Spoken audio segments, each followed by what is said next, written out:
Celtics Ready podcast. Back out to Smart. Fakes the pass all the time. Three.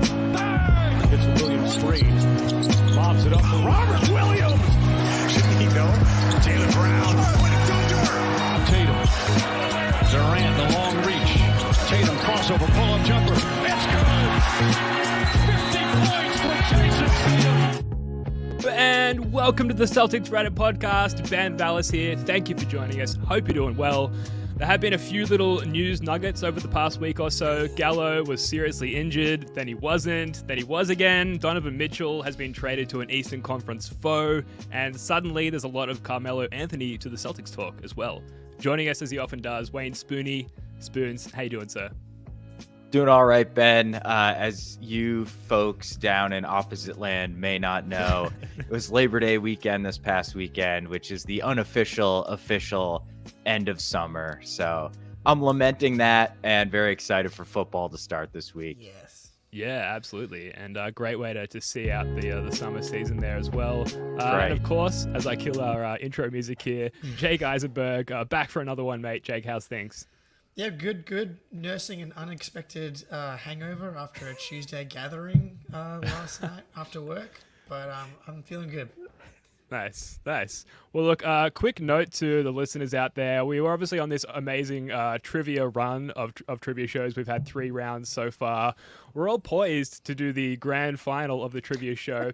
Turns out our mate Joe is on holidays, on vacation in the United States, and unable to, at risk of, I guess, putting himself in bad stead with the new wife there, Joe, to take time out of their holiday to participate in what I personally find to be more important than any sort of vacation or holiday. So the grand final of the trivia show, unfortunately, is on hold. But let's move to the news of the day, of the week rather, and we'll start with this tweet from Shams. Like I said, bit of a roller coaster there, an emotional roller coaster with Danilo Gallinari. Excuse me.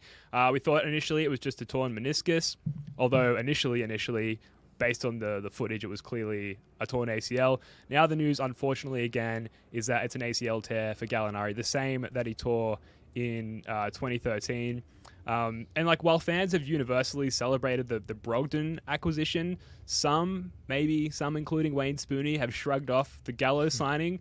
So Spoons, how bummed are you by this news, and how impactful do you think overall it's going to be to the Celtics and the season and depth and Al Horford's load management, etc.? So first of all, I don't want to come off like a callous bastard where I'm like, it doesn't matter. Who cares? Honest. I mean, this very well could be the end of Gallinari's career, which would suck. I've always been a big fan of his game. I've always kind of really appreciated him, especially when he was on Denver. And, he just seems like a very cool dude. He seemed really excited to join the Celtics, so it sucks.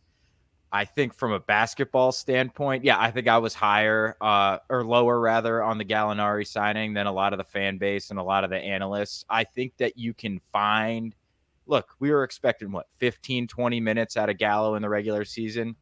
You can find that. So maybe we win 2 less games because Sam Hauser plays, or maybe we've got a couple of TPEs. We've got the DPE. I mean, I think we'll go into it a little more in depth, but we do have some options. He is tradable on December 15th too. Ooh. So you could actually move his contract and not increase the tax bill when you make an acquisition as well. So I'm not super. I think that maybe this lowers our over under by a couple wins, but I don't think it affects our ceiling, especially in the playoffs, because personally, I just didn't think he was going to play much of a role in the playoffs. Yeah, sure. I mean, Z Gamer in the chat says Gallo is supposed to be our meme man, which like we were already memeing hard. True. On Gallo. In fact, I've got a clip here before we get to Jake. Really in that line of things.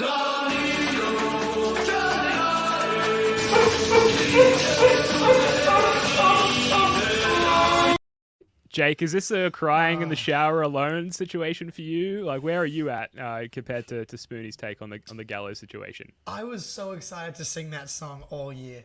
Like, Right. after every single three in my living room, Danilo Gallinari. And to have that taken away is pretty upsetting. But I definitely think it's more of a potential vibes impact than like an overall basketball impact. I think I've got my minutes tab on my Celtics Google sheet open, and I had 15 minutes assigned to Gallo, and I think that's pretty easily fillable a few different ways. Like, I know we're going to get into people we could sign, but just for people that are on the roster, like, I only had Grant at 20 minutes. You bump that up to 25 plus, and maybe you just change a little bit of the way the lineups work. I think there was, Ime was probably excited to kind of do de facto double bigs and things of that nature with Gallo. But you've got such an incredible backcourt rotation with Brogdon, Jalen, Marcus, and Derek, and I think you just lean on those guys. Like, I only had Derek on like 20, 22 minutes. Like, that's how deep they are in the backcourt. So you bump Derek up 5 minutes, you bump Grant up 5 minutes. I mean, Pritchard had 0 in my roster, and like he's legitimately good NBA player, and maybe he gets 5 minutes. I do think maybe it's important to figure out that third big more so than it was before the injury. So that Jelly, Cornet, Vonleh, Caboclo competition is really, really important now. Bunch of Hall of Famers. Yeah. If I can add to Jake's point, like, Grant Williams is just straight up a better player than Danilo Gallinari right now. I mean, so Preach. moving 10 minutes from Gallo to Grant is probably a good thing. I mean, it's not ideal because it puts more miles on Grant. But again, it's just like from a game-to-game performance standpoint, I'm not super worried because we have guys like Grant, and Pritchard's going to play a different role, but he can soak up some of those minutes too. Yeah, I think for me the concern is not so much like we're suddenly missing Gallo's production. It's just kind of like what Jake was touching on, just someone to inhabit those minutes on the court. And when we consider our best bigs, Al Horford, Robert Williams, Al Horford is old, to put it bluntly. Robert Williams is injury prone, also to put it bluntly. And we needed someone to sort of just like assume 20 minutes or so a game, and I think we're missing that. So I do hope that the DPE comes into play here and we do acquire someone, Melo or whoever else, and we'll get to Melo shortly, that can just put us in a position to give those guys the rest that they need to be ready, really, in the postseason. And, like, can that guy be Sam Hauser? I hope so, because, like, if we talk about dimensions on this podcast often, in fact, it's just me that talks about dimensions, but like similar dimensions, correct. right? Between Sam Hauser and Danilo Gallinari, obviously different career trajectories, different almost everything else. But if you think about what each of those players can give you, there is an alignment there. There is a similarity, at least theoretically, in Sam Hauser's case. So on one hand, bit of spicy Melo action could be fun from the fan perspective, but also some very spicy Sam Hauser action. Just throw him in there, see what he's got. I think that could be nice. But ultimately, I think spacing is one of the benefits of bringing in a guy like Danilo Gallinari is that we've got a little bit more spacing when it comes to the Jays driving and kicking, or having that room to drive and finish, because the defense has to be kept honest with a guy like Gallinari, hiding in the corner there. Now we lose someone who can contribute in that sense, and I think that's problematic. We do have a Reddit comment here to get to from Nick Lovin 508. The Italian Stallion didn't even get to be the king of the North End for a single day paid. The North End, of course, being Italian food central up there. So, Jake, is that it? Like, are we just never going to see Gallo in a Celtics jersey? He did grow up a Celtics fan. It's kind of sad. It is super sad. Yeah, Spoonie got dark there, saying this could be the end of Gallo's NBA career. And fair, but Gallo wasn't really moving before the ACL that anyway, right? So, like, he's still going to be 6'10". That's one of the better shooters in the NBA. So I'm hopeful that he'll still have that after returning from the ACL, but it's definitely possible. He's 34. Knees are pretty important when you're playing basketball. I'm trying to think of who were like the late career ACL guys. None are kind of popping to my head, and I'm more the Achilles are popping to mind right now.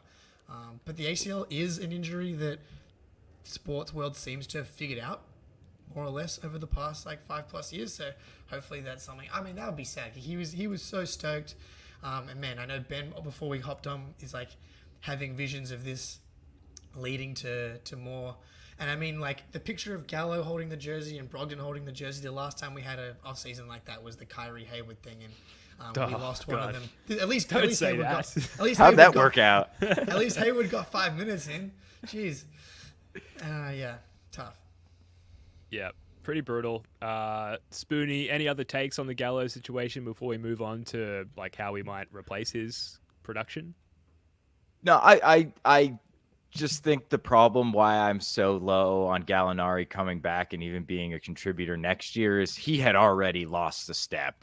We were talking about playing him at the 5. He was a 3 when he came into the league, and we're talking about playing the 5 because we know he can't stay in front of anybody. Then you add another year of age and a severe ACL injury on top of that, man. It just like, I hope I'm dead ass wrong. I hope Gallinari's splashing threes in my eyeball this time next year or 13 months from now. I'm not super optimistic. I think it's more likely that he's out of the league really than it is he's back a valuable piece for a playoff contender, unfortunately.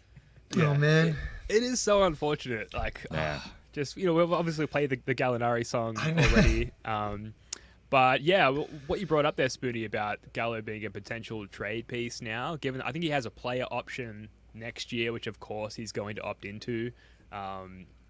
If we can move him on and get another TPE, suddenly we've got a bunch of TPEs again. We've got the DPE. I tweeted at Keith Smith earlier this morning asking, do we have to pay the tax on the DPE? So if we acquire someone with this DPE, we're still paying Gallo's salary. Then we acquire someone with this $3.2 million DPE theoretically, and that also contributes to our tax bill as well. So I guess that could be considered as an incentive for trading away Gallo. So I guess transitioning slightly to DPE targets, we have to start with the obvious one here. It's in the news. I think it was Gary Washburn from the Globe. What a picture. I know, right? Let's get this guy on our screen. All right, I'm in. Never mind. Yeah. What a baller. What a literal baller. Carmelo Anthony, quote, starting to gain traction, says insider. Very vague. Typically vague, I suppose, for off-season trade news, particularly around the Celtics. We always talk about Brad Stevens operating in the shadows. Spoonie, is Melo... Are you in or out on Melo? The title of this episode is Melo In or Melo Out. Are you mellowing in or are you mellowing out on this one? I think I'm mellowing out. And here's why, at least right now. And here's why. I think we talked about some of the potential options. Like, I would rather we just figure what the hell out we have with Sam Hauser and see if he can kind of do that Gallo role as opposed to limit our options even more by bringing in Carmelo, because you never know what's going to shake loose before the trade deadline, who might be available at the trade deadline. And if you're adding another 3.2 million, or even Melo's got a huge minimum contract to the extent a minimum contract can be huge, that just, is 4x on the tax bill by bringing him in. So I think I wouldn't be against bringing in Melo. I think we just should be patient. And look, man, the dude is going to be able to come in, make shots, and have people blow by him on defense if he starts now or if he comes in February. So I would just say for now, I'm out. I'm mellowing out. And I want to see what Sam Hauser has. I want to see what Grant Williams can do in a 30-plus minute role. And, let's wait and see what is available, maybe on the trade market, maybe with one of these TPEs, maybe with Gallo's contract. What a world we live in, where it's like, I'm out on Melo, fuck that guy. I want to see what Sam Hauser's got. And that's a legitimate take.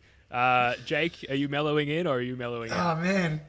Spoonie's a good influence on me, I think, because my first reaction is always just to be like, yes, I can see it now.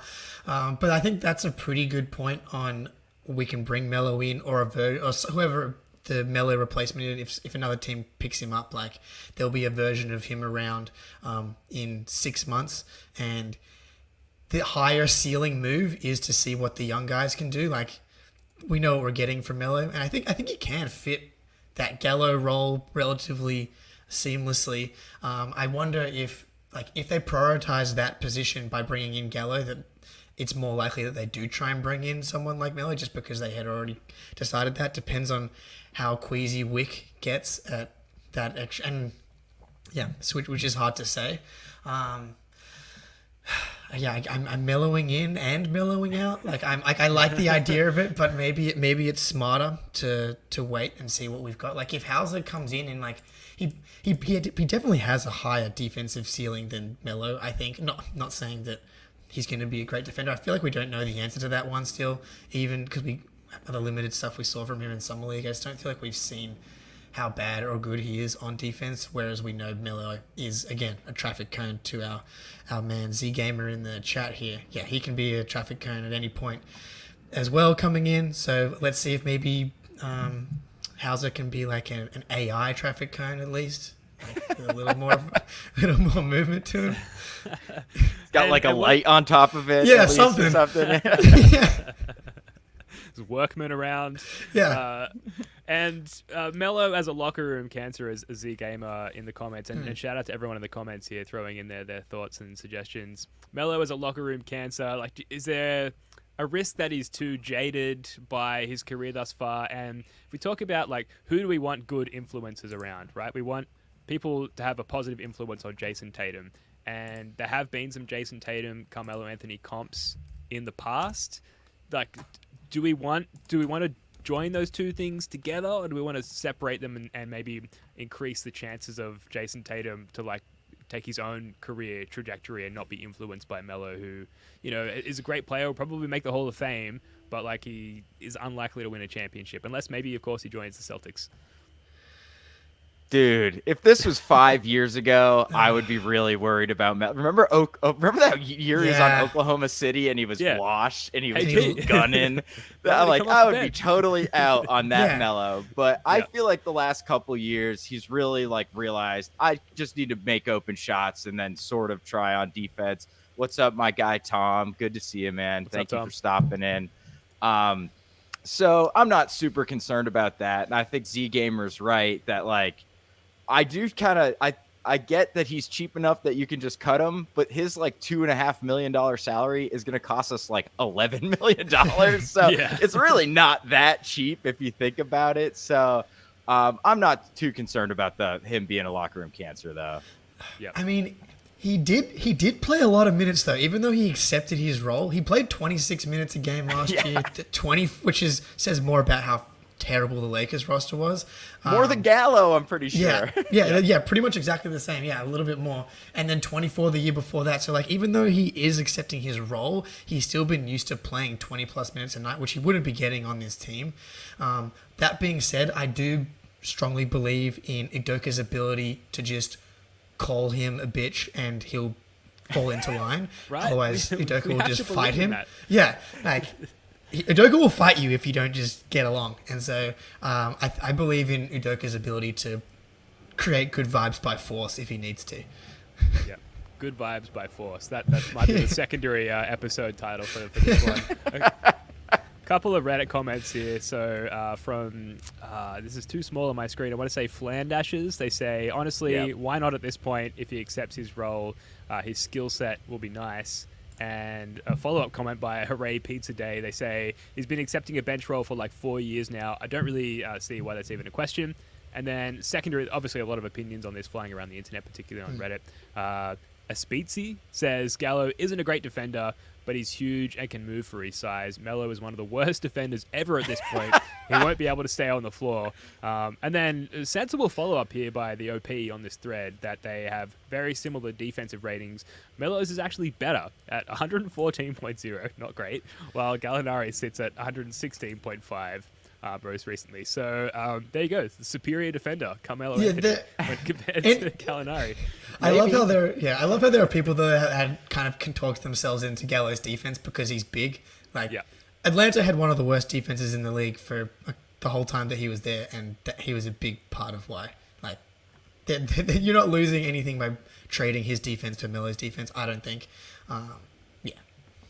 If I can real quick, if I could take this in a way that you guys aren't prepared for yet, I've grabbed 4 names that I would try to go after instead of Carmelo Anthony. You read my mind. All right, great. Either with Gallo's contract Oh, or a TPE or some combination of the two. If I can just throw these names at you fellas and see how you feel. Sound good? Is that all right, Ben? Can I take over here for a minute? Please go ahead. I don't know what I'm doing. Okay. First name, not a sexy one. This is the cheapest you can get that money could buy. He makes like just over $1 million. He's on a terrible team who has no use for a 31-year-old wing. Rodney Magruder. Ooh. Yeah, like we could take him right into a TPE.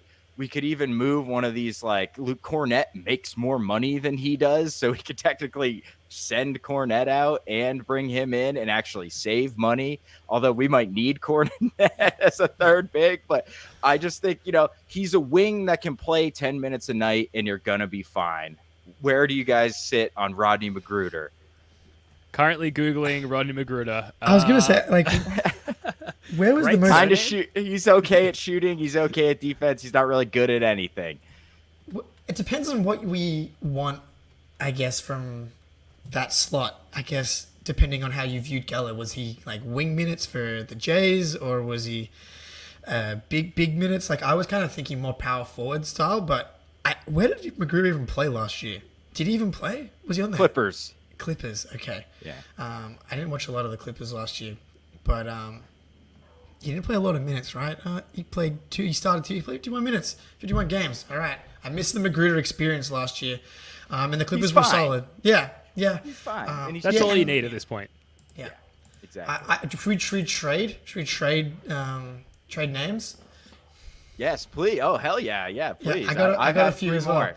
Yeah. Okay. So my second pick in the draft here. Big draft. Yeah. I would love to be able to trade for Trey Lyles. I'm not sure why the Kings would give him up. He's making like 2.6 or something like that. I think they extended him a year though, so I'm not sure why they would trade him. But like he's 6'9" and can kind of shoot and do stuff. He kind of moves like Gallo, kind of slow and herky jerky as well. I've always kind of thought Trey Lyles is good, but he. That's not a name I've thought of, but I actually like that. And I think he was a pretty high pick, so he's got kind of high pick pedigree. He's shown flashes of being able to shoot, if I recall. But he's never really put it all together. But yeah, dude, why do the Kings do anything? And we traded Josh Richardson when we extended him preseason, so I don't think that's some death knell. Sometimes you do that to have more trade value for guys because the team trading for them knows they're locked in at a cheap number the next year. So I like that one a lot. Yeah, that's a good one. Yes, great pick. All right. Are you going back to Go Speedy? ahead, Ben. Please go ahead. I'm sorry. No, I'm on basketball reference duty here, so please. Okay, All right, perfect. Go Spoons.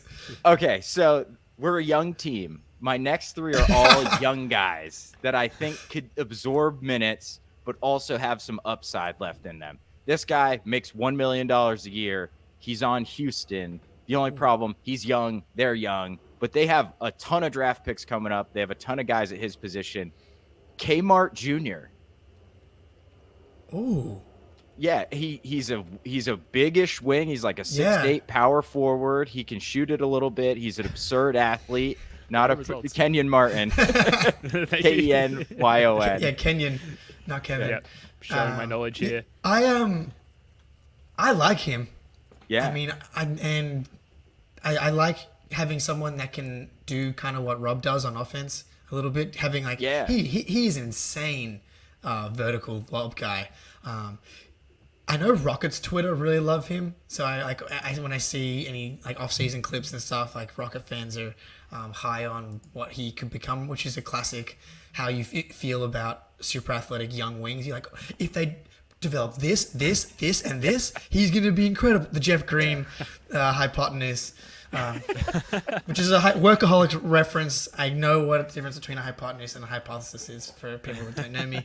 But yeah, so I like Kenyon Martin Jr. for sure. If we could get him, Hell yeah. It's a spicy pick. I mean, the projections are they load out nicely. I mean, obviously that's projecting his current situation on in the upcoming season, but young talent, putting behind the veteran leadership of elder statesmen like Jason Tatum and Jaylen Brown could work out well.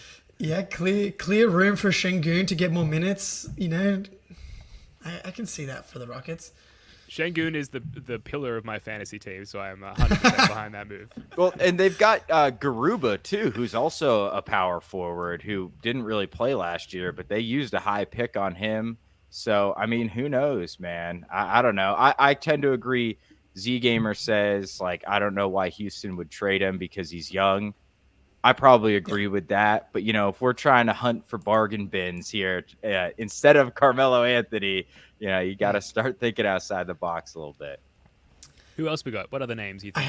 I have someone that I would have loved to be on the Celtics the last couple of years. Kind of a homer pick for my country here, but Jock Landale. Oh, yeah. Jockey boy. Yeah, bring him home. It's Jock o'clock.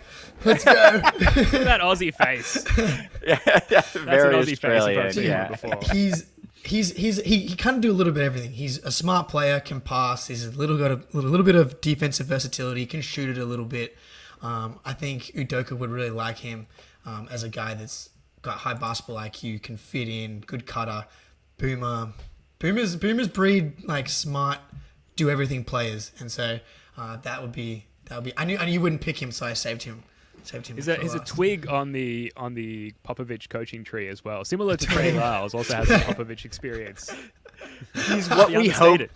He's what we hope Luke Cornett becomes, right? Yeah. Kind of doesn't suck at anything and big. Yeah, and just a real fair income bloke. Yeah. There's been a little Luke Cornett slander from Spoonie today, and I don't know if I'm going to stand for it. I like Cornett. It's fine. All right. Any more names, fellas? I've got two more. Jake, I'm not sure. Okay.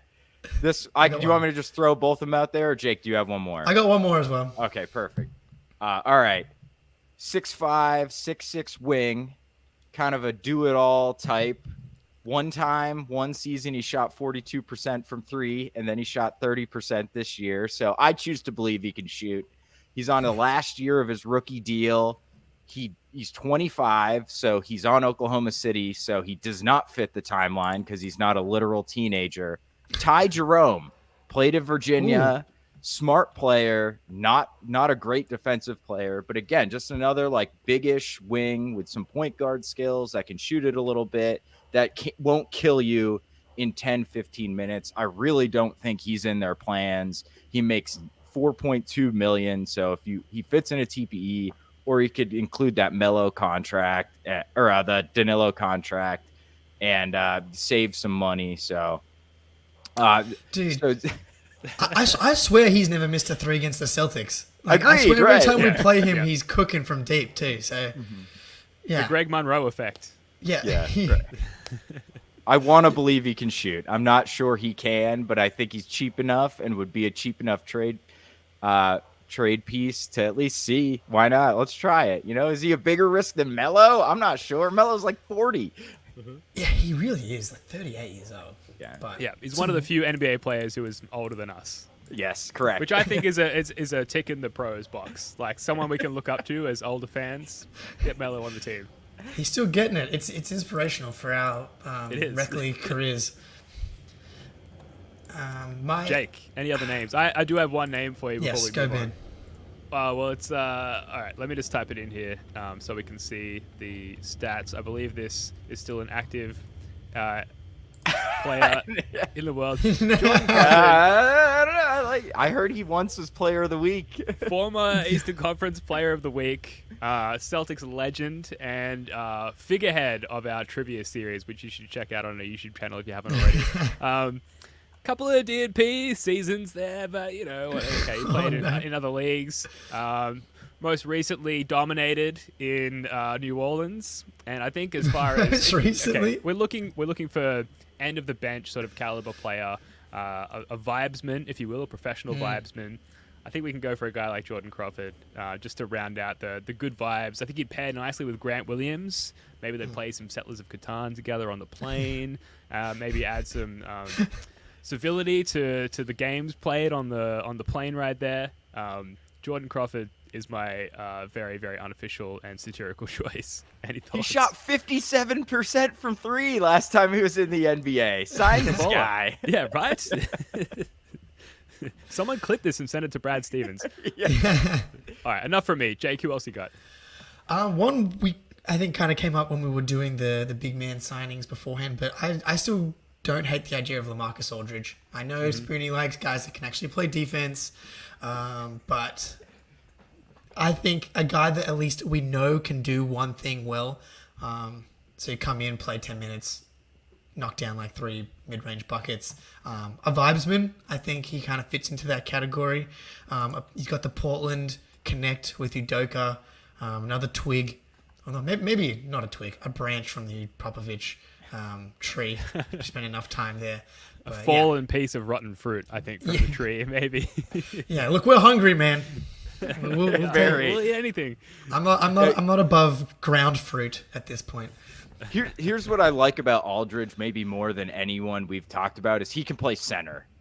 I don't really think any of these other guys can play center, and that's nice in a pinch. And you have, he can just be tall around the rim and have some positive defensive impact. Whereas somebody like Melo, they're going to be asked to guard wings, and they're just going to get blown by. So, so I see where you're coming from, Z Gamer. I tend to agree, but I think in the regular season, he can play 15 minutes against Detroit, and we're going to be fine. Like, if we're expecting whoever is replacing Gallinari to be a contributor in the playoffs, then we're already screwed because Jason Tatum is hurt.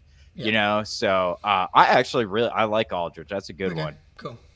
Yes. All right. My last one, we don't have to spend much time on because it's totally unrealistic. And I think we've done 2 pods on him already. Yes, Cornette can be tall and around the rim too. So that's why Jake likes him so much. Yeah, he's super tall. He fits exactly into the Schroeder TPE and makes almost the exact same amount of money as Danilo Gallinari. He's a pending free agent on Charlotte. Who knows where they're going? Up, down, left, right.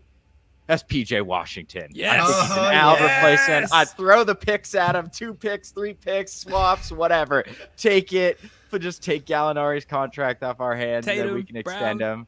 Yeah, Washington. I just think he's a really good player, and I know that's totally unrealistic, so we can move on if you want. Yeah, no, I'm in. Like, great. Yeah, please. Yeah, he's awesome. Yeah. Now, we do have a large body of work on PJ Washington as a potential Celtic, so feel free to go back through our feed, flick through the feed there to Hi, Football 12. That would be wild. Thanks if for joining us. PJ. That would be amazing. That would be amazing. Yes. Now, it's not going to happen. We should move on because there are some other seismic activities happening in the Eastern Conference. The Cavaliers sent Jazz forward Larry Markkinen, rookie wing Ochai Agbaji, guard Colin Sexton, 3 unprotected first-round picks, 25, 27, 29, and 2 pick swaps, 2026 and 2028. Wow, it's a mouthful. For Donovan Mitchell from the Utah Jazz. And then Colin Sexton agreed to a 4-year, $72 million sign-and-trade deal to join the Jazz, according to Clutch Sports CEO Rich Paul. All that to say, Donovan Mitchell is now in the Eastern Conference. He's now a Cleveland Cavalier. Spoonie, where do you see the Cavs now as far as like ranking in Eastern Conference threats? And should this be something that's keeping Celtics fans awake at night? Are they a threat? Okay. So I've got to sound off a little bit here on this conversation we've had about, I love Mitchell.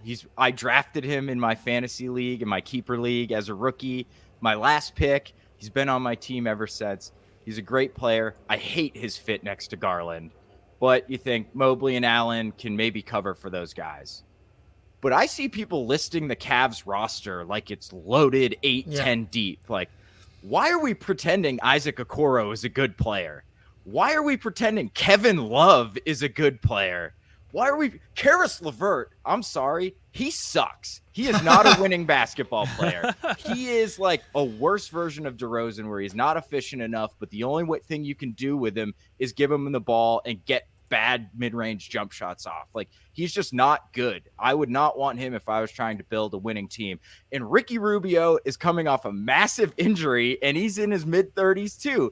And he was already all the efficiency he sort of once had already was gone, and now it's like, is Rubio ever going to take a layup? Like, I doubt he's going to be able to get to the rim, and that's how he really becomes a playmaker, when he can actually draw help, because he used to be quick and was slippery. He's just not that guy anymore. So like, Rubio is not a particularly positive player to me either, and his defense has slipped, and my bet is it will slip even more with this injury. So they've got 4 really fucking awesome players.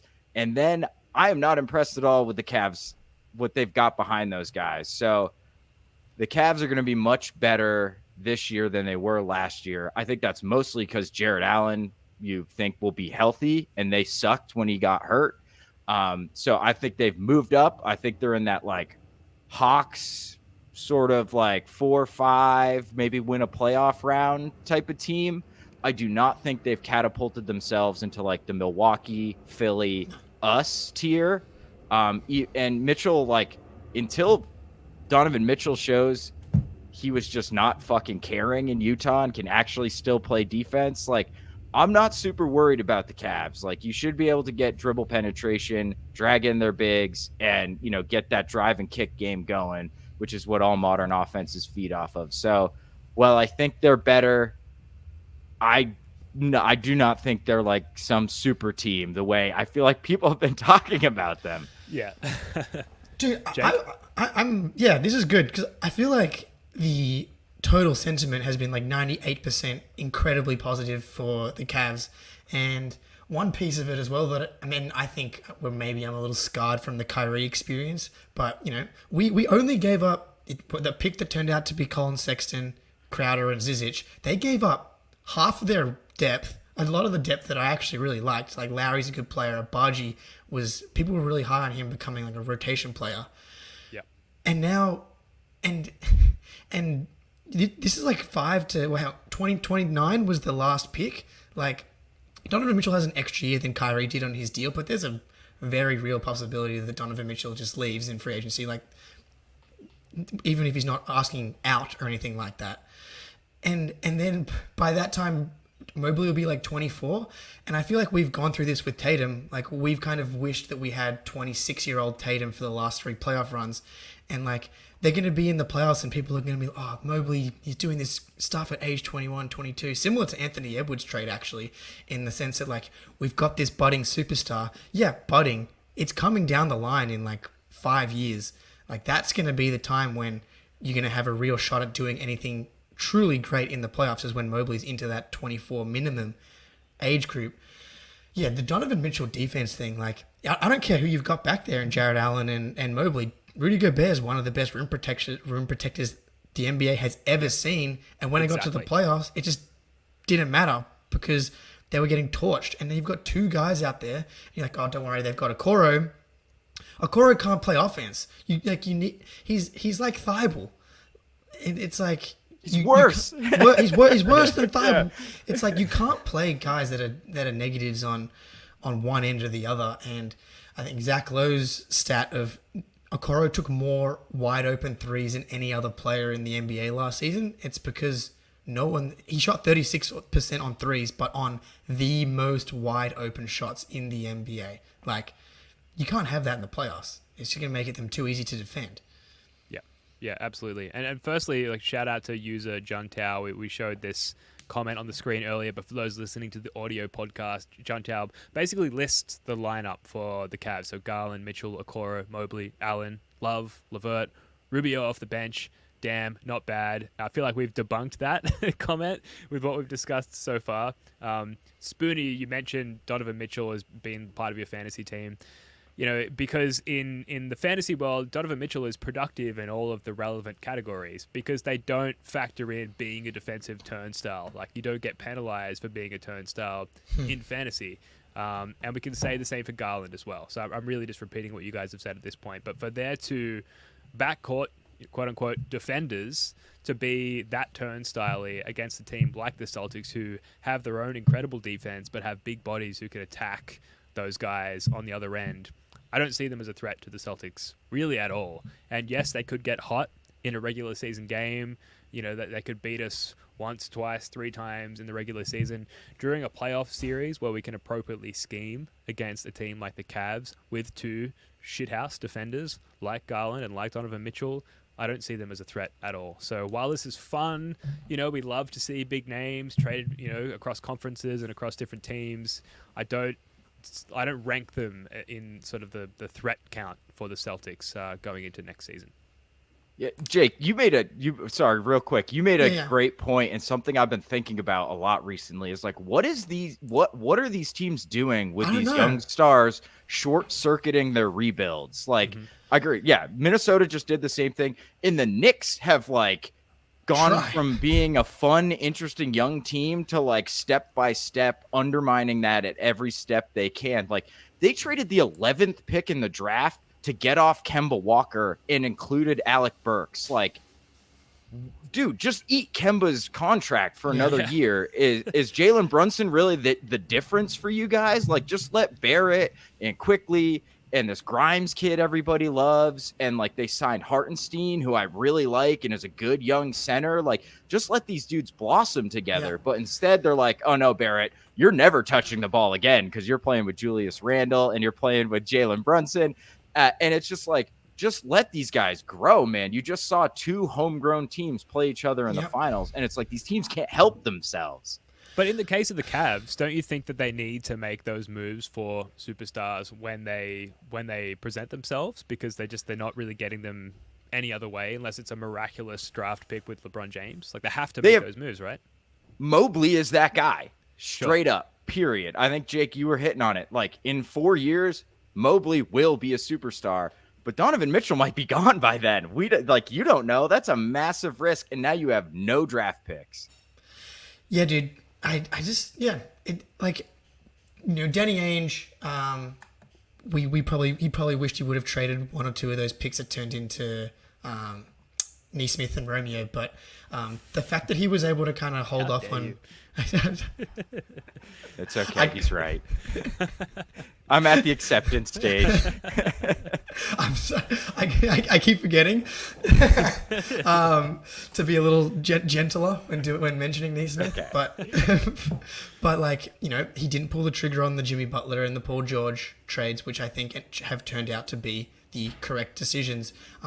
Patience is okay, and like the Warriors are the quintessential, like they're the gold standard, obviously, but like patience, man. Like, you don't have to go all in when you're 21, 22 years old with these superstars. Like, it's never been done. Like, never has a 25-year-old or younger, outside of like D Wade, kind of in with 2006 Shaq. with the end of prime Shaq.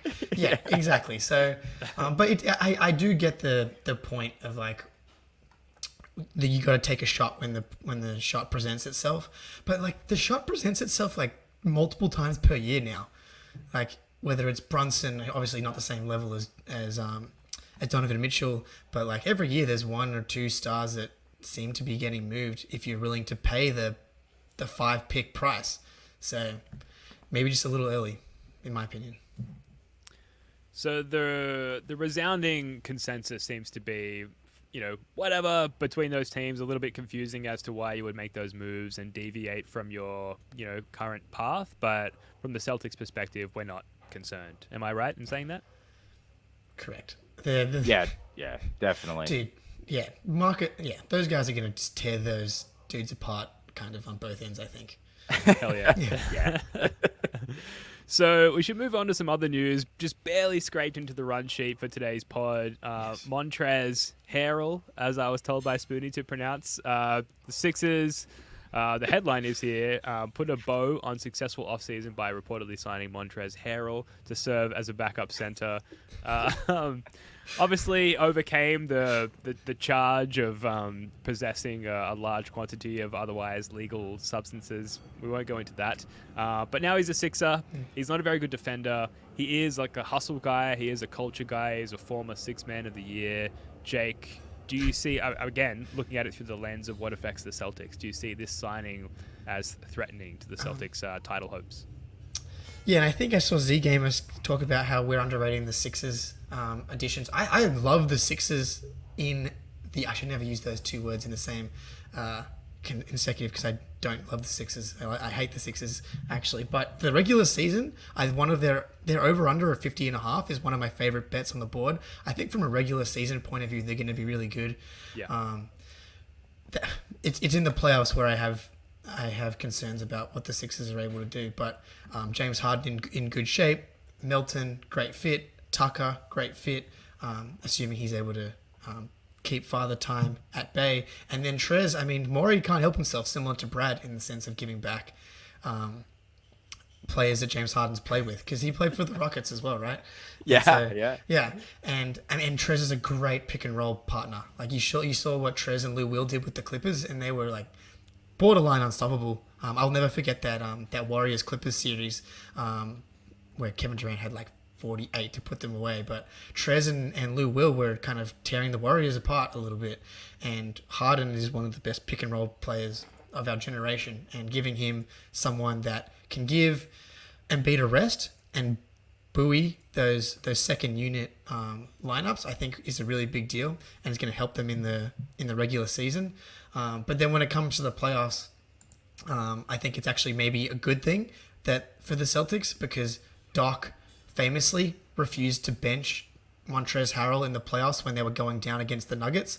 Mm-hmm. And Zubac was clearly the better fit for that series, and he just couldn't help himself but to play him more. So giving Doc another player that he can't help himself but play in the playoffs, I think is actually a good thing. Yeah. Spoons, what do you think? Yeah, generally, I'm really high on the Sixers offseason. I love what they did. I love Melton. I think he's a great player. I think Maxey is going to be really primed for another leap, and I think he's going to be flirting with an all-star appearance this year, which terrifies me because, Embiid's a beast. And I think I get what the Sixers are thinking, because I think ultimately you've got to look at Embiid as a bit of a ticking time bomb. Mm-hmm. And I think that explains the Tucker contract. Like, Embiid's, I think, 28 now, man, and he's had so many injuries, and he's just so massive, and he takes such a toll on his body every season that I think they're just going for it. Like, consider me skeptical of James Harden, straight up. But yep. I'm with Jake that I think they're going to be an awesome regular season team, thanks in part to this Trez signing. I actually think maybe I'm a little higher on them in the playoffs than other people. Just because I think Embiid is a force of nature, man. Like, if he's going in a playoff series, he can have his way with a front court. And I think Max is going to be really good. And then a lot of it hinges on Harden, which, again, I'm very skeptical of. But, I think they're going to be really, really good this year. And I think they may have the best record in the conference, frankly, because I don't think Milwaukee's going to give a shit. And I think we're going to be we're going to load manage quite a bit ourselves. So I would bet them. I love that bet. I might put that bet in after this podcast is over, because I think they could lead the East in wins this year. Yeah, and we're so close to establishing a new sponsor from a betting company that I won't name yet, where we could make a segment out of making those bets live on that website. So more to come there. Yes. I don't think the Celtics are gonna, put so much effort into the regular season based on how they flamed out during the postseason there, so that makes sense. Are you guys emotionally ready for another playoff series against the Sixers? Because for me, the Sixers, it takes the most out of me in terms of the good vibes / I'm going to hurt myself ratio. Playing the Sixers to me is the most risky form of that. And we had a great, I think the last playoff series against them was in the bubble. Correct me if I'm wrong. Yes, where we swept them. Yeah. Suns, Ben Simmons, who, whatever, he's not going to make a difference anyway because he's shithouse. Are you guys ready for that again? Or What do you think, Yeah, Jake? I'm ready to fucking go to war against these guys again. Yes. And so, I mean, look, on one hand, you've got PJ Tucker, and everybody's saying how amazing that signing is, but I'm hearing way more of like, man, what if Al Horford, Father Time? Al Horford's younger than PJ Tucker, and dudes that are 6'10" are better at aging than guys that are like 6'7". And so, I think, and Horford's been the Embiid stopper for his whole career. That Embiid's been in the league now, and I still think that he has that ability. He's not as good as defending Embiid as he was, partly because Embiid's gotten better and better. But I think we're equipped to defend Embiid as well as anyone else in the league, in part because our team is so good at team defense. Yeah, the Twitter war between the Sixers and the Celtics is just going to be, it's going to be full on. I hate them so much. I really them so despise much. the Sixers. Yeah, but yeah, I think, yeah, go ahead. I was just gonna say Harden and Embiid are free throw merchants, and Yeah. it always fucking It's so sucks to painful, watch yeah. 7 games against free throw merchants, man. Like that's another big part of why I absolutely do not want to play them in the playoffs. I know you guys want a piece of them, like fuck that. That's gonna be miserable. I'd probably prefer not to, but if that situation eventuates, I'm ready for it.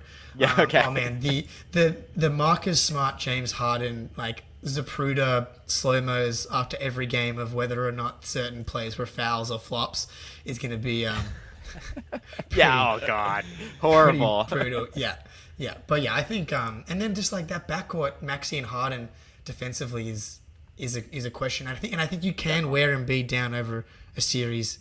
Like he will just have so much work to do on both ends for him to. Second round exit is just, it's in the stars for these guys. Hell yeah, I hope so. I just imagine the anxiety from the Sixers' perspective. So much hinges on, is James Harden really having this baller off season where he's like, no longer going to the strip club, he's stopped drinking, he's changed his diet, he's jacked, those pictures aren't photoshopped, he's legitimately in the best shape of his life? Or is all of that a fabricated lie, and are we going to go down the same path that we've always gone down as Sixers fan and as James Harden fans? I couldn't sleep at night with my team's success hinging on whether or not that's actually the case. So fuck those guys. I hope they're suffering through it personally, and we'll see. But anything else on the Donovan Mitchell move, the Melo situation, the Trez Sixers situation before we move on to our final segment? The East is just really good. Like, as much as I'm not high on the Cavs from like an overall perspective doing that move, like they definitely are better next year with I think Donovan Mitchell, and I think have more firepower and things of that nature. But yeah, they I think went from being kind of that maybe play-in mix 7 to 10 range to like firmly in that 4 to 7 range instead. The East is tough, man. Like someone like the Bulls or the Raptors or the Hawks, someone's gonna miss the playoffs that's really high on their own team. Not us. We've got Sam Hauser. We're good. So finally, and Cornette. and Cornette and Cavangeli. So to wrap this one up, I wanted to ask you guys just more of I want to get into a habit of these kinds of lines of questioning at the end of our podcast to allow our audience to know us better and allow each other to know each other better as well. I wanted to ask you about your dream sports pilgrimages, as in, what trip across the globe or across the country do you dream of making to visit a sports venue or a sports event that would really sort of fulfill a bucket list item for you guys? So, Jake, we'll start with you because I believe you've got one coming up.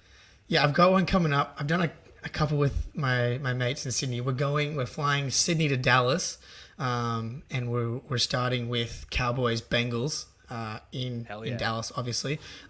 Casually followed up by the Strokes and Chili Peppers concert. Literally walk from that Cowboys game to the Chili Peppers concert and the Strokes.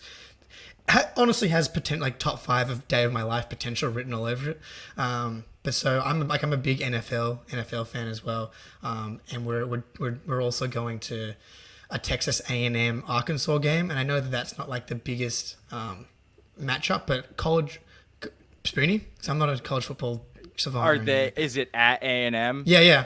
Oh, buddy, they are crazy. You are in for a fucking experience. It'll be crazier than the Cowboys game. Yeah, no, yeah. I know, and I know college football is especially down the south, is one of the most insane atmospheres and cultures in the world, and so and so I'm really excited for that. But like, you know, Clemson, Death Valley, LSU, some of those really big college football games are really high on my bucket list, and so this is the one that kind of lined up the best for us. But yeah, one of those would really be high on my list. Like, you can go to the States and kind of try and line up these seasons. Like back in 2019, pre-COVID, me and my boys, we flew to like California, and we did like we saw Lakers play Grizzlies, and the next night was Spurs Clippers, and then we also saw Panthers Niners, and then like Stanford play someone crappy, and like it wasn't that full. But just my pilgrimages is how much sport and events can you fit into the tiniest amount of time. That's usually how I roll. Hell yeah.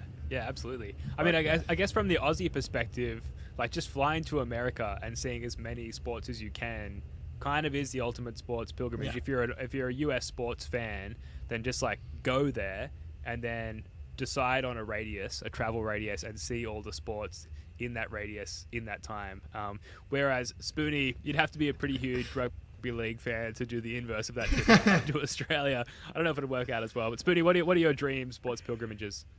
Number one, we did a few months ago, Ben. Yeah. It would have been go to a finals game at the Garden. So I got that. I was batting around Stanley Cup game for the Bruins. I don't know. I like hockey. It's definitely not my number two sport. My number two sport is actually soccer.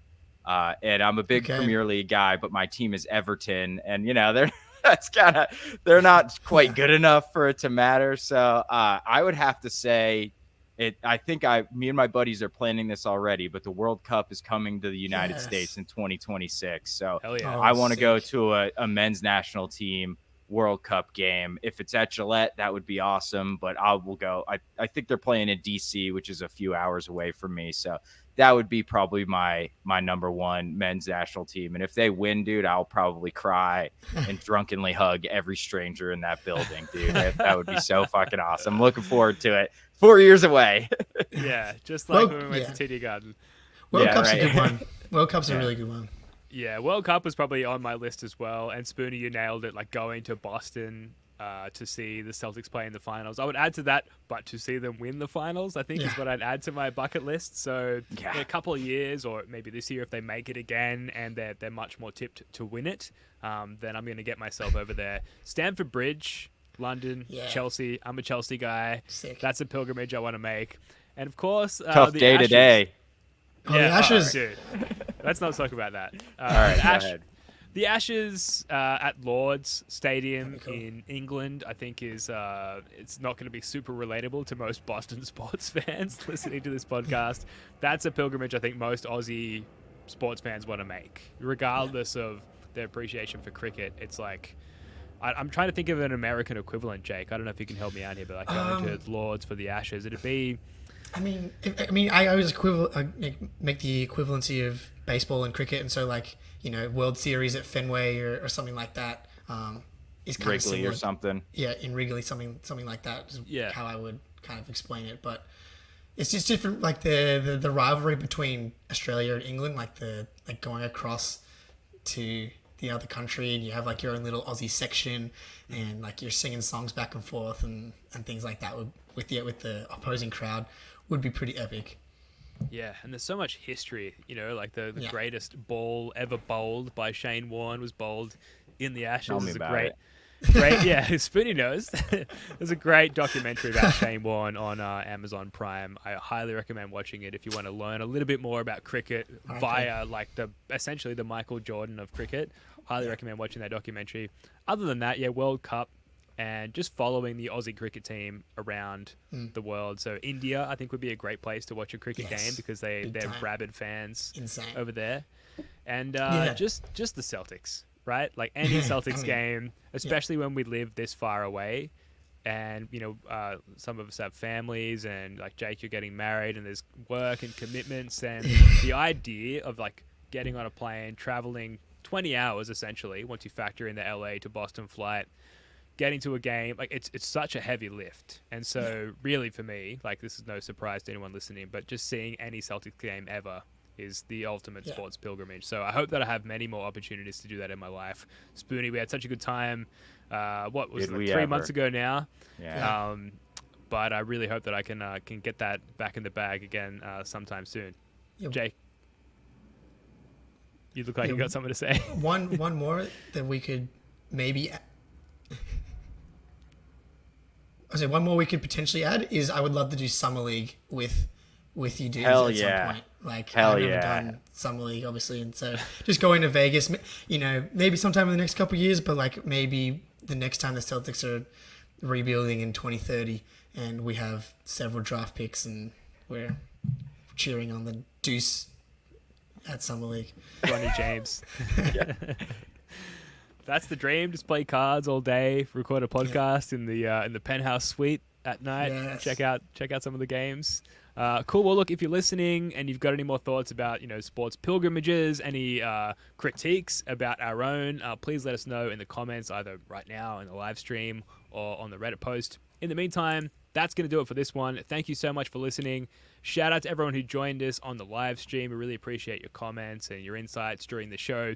We will be back at least every week between now and the beginning of the off season. So beginning of the season rather. So subscribe to the YouTube channel, subscribe to the pod, like this video, help us with the YouTube algorithm. Spoonie, Jake, love your work, mates. Thanks again. Thanks, everybody. All right, until next time, go Celtics. Peace.